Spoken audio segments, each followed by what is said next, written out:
Bien, ahora vamos a trabajar sobre el behavior, ¿sí? En el último video lo que hicimos es crear el Entity Manager que nos permitía crear entidades. Aquí fíjate que habíamos creado dos que trabajaban con las entidades y nos devolvían una entidad, ¿sí? La entidad creada le podíamos agregar la física, a las dos entidades le estamos agregando el componente de física. Bien, ¿y cómo creábamos las entidades con el Entity Manager? Bueno, teníamos un método create que lo que hacía era instanciar una nueva entidad y pushearlas a un arreglo privado dentro del Entity Manager y retornar la entidad, ¿sí? En cuestión para poder agregarle luego los componentes. Y teníamos un método getEntities o una property, un getter que es una property, que se la pasábamos al Physics System y al Render System, ¿sí? Y ambos métodos recibían un arreglo de entidades y por cada entidad lo que estábamos haciendo era lo mismo que veníamos haciendo antes, era trabajar con la física y mostrarlo, digamos, en el display que es nuestro canvas. Bueno, ahora lo que podemos hacer es que aparte de tener un sistema de física, como habíamos dicho, que vamos a tener aparte, perdón, de tener un componente de física, podemos tener un componente de render, ¿sí?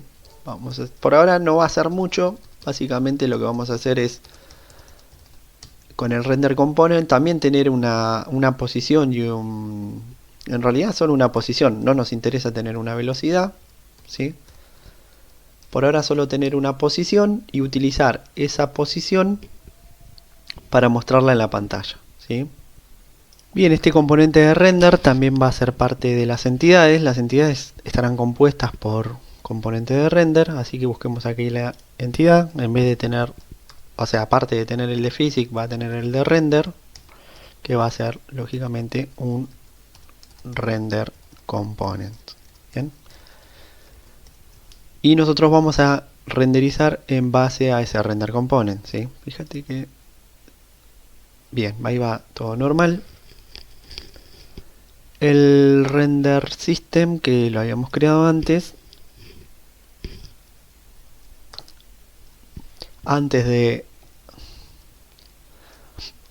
trabajar con el display, lo que vamos a hacer, o no, aquí en cada iteración de cada una de las entities que tienen física, lo que vamos a hacer es obtener la física. Vamos a sacar acá una variable. Directamente vamos a obtener acá de la entity.físicas, entity. No entities, sino entity.physics.post. Lo que vamos a hacer es tomar la posición que teníamos en la física y se la vamos a setear al renderizado, ¿sí? Const, o directamente lo podemos hacer, pero vamos a hacerlo de esta forma, ren, de la misma forma que hicimos con la física, vamos a hacer el renderizado, render.post, ¿sí? Y le vamos a asignar acá a render, le vamos a asignar los valores que teníamos en física, ¿sí? Ah, claro, acá lo que sucede es que lo definimos como una constante. Claro, acá directamente no tiene tanto sentido hacerlo así, sino directamente copiarle los valores aquí, ¿sí?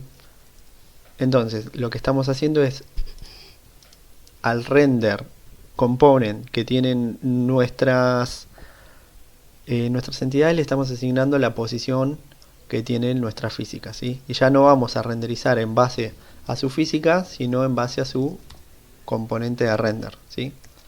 Bien. Esto luego lo vamos a pasar a esta línea que ves acá, la vamos a pasar a un componente de pre-render para hacer operaciones adicionales que tengan que ver con la forma en que vamos a mostrar nuestros sprites en la pantalla. Bien, ¿y por qué no se pinta nada? Bueno, porque básicamente todavía a nuestras entidades no le hemos agregado el componente, ¿sí? Así que vamos ahora a las entidades, por ejemplo a la e1.render. Vamos a decir que tiene un new render component. y también a esta, e2.render va a tener un new render component, ¿sí? Las dos entidades tienen que tener su render component. A ver qué error nos está dando acá. Le habíamos dicho que iba a tener una posición. Bien, le habíamos dicho que íbamos a tener una posición, pero no iba a tener una posición. Lo que va a tener en realidad es el rectángulo, porque nosotros lo que renderizamos de cada una, si te fijas en el render system, la posición, que bueno, la sacamos de la física, o sea, del lugar donde se encuentra, y la otra es el rectángulo, ¿sí? Que el rectángulo son estas 4 valores. Son para cada tipo de entidad, si es un player, un enemy, un shot, cualquiera de ellas, va a tener un rectángulo para que se renderice, ¿sí? Que va a ser como el subsprite. Entonces, cambiemos eso. En el render component va a ser un rect, ¿sí? Y no va a ser esto, sino va a ser un rect. Habíamos exportado rect y no me lo está agregando por algún motivo.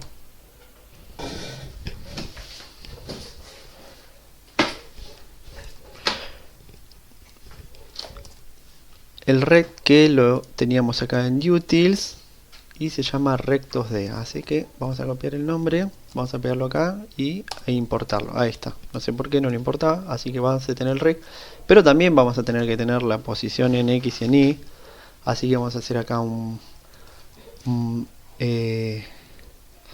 post de tipo vec2, ¿sí? Que es el mismo tipo que teníamos. Bien, ya no lo seteamos en el constructor, sino que lo seteamos a través del sistema como uno de los atributos de la clase. Bien, entonces cuando creamos, ahora sí, cuando creamos el rect component, que lo estamos haciendo en este caso acá, le tenemos que pasar las dimensiones del sprite, ¿sí? El sprite, si lo buscamos acá en el render system, lo teníamos aquí, ¿sí? Así que voy a copiar este objeto, que son justamente las dimensiones, y las voy a pegar aquí, ¿sí? Lo mismo para este, lo mismo para este, ¿sí? Bien, ¿qué hicimos aquí? Es crear un render component que le pasamos el rectángulo con las coordenadas del subsprite, o sea, la posición donde encontrábamos cada uno de los personajes o elementos que necesitamos obtener del sprite. Entonces, si lo estamos pasando al render, si lo estamos creando directamente en la entidad, si ya lo tenemos en la entidad, significa que ya no lo necesitamos estáticamente, que el render system siempre imprima, o sea, dibuje la misma imagen, ¿sí? Así que esto lo vamos a obtener de quién, de lo que acabamos de crear, que en el entity.render.rect, ¿sí? Y ese va a ser, fíjate que se sigue renderizando igual. De hecho, podemos renderizar que la entidad 1 renderice una imagen y la entidad 2 renderice otra, ¿sí? Para ello vamos a tomar las coordenadas, vamos a utilizar este enemigo que está, si te fijas acá abajo, va a aparecer los números, va a estar en X 198, en Y sigue siendo 41, en X, ¿cuánto dijimos? En X 198, en X 198, en el render, este acá está acá, en X 198, en Y sigue siendo 41, y de 198 tenemos que restarle ahora vamos a hacer un poco más de zoom, tenemos que restarle 198 a 231, así que vamos a hacer esa cuenta, 231 menos 198 nos da que tiene un ancho de 33 píxeles, así que el ancho va a ser 33 de nuestro rectángulo y el alto debería ser el mismo, ¿sí? Así que a ver, guardamos los cambios, recargamos la página y ahí están un sprite para cada uno, ¿sí? El sprite que renderiza, el render component, tiene estas dimensiones, y el render component de la entidad número 1 tiene estas otras, ¿sí? Así que cada vez que cargamos, podemos hacer que no se mueva esta otra, y esta también por ahora. Vamos a dejarla en 3, así se mueve un poco más lento, y esta que se queda quieta. Bien, después todo esto que ahora son números, lo vamos a hacer tipos de sprite, ¿sí? El tipo de sprite de enemigo, el tipo de sprite de player, el tipo de sprite de shot, todo eso, y ya no vamos a tener todo este código así con números mágicos dentro de nuestro juego.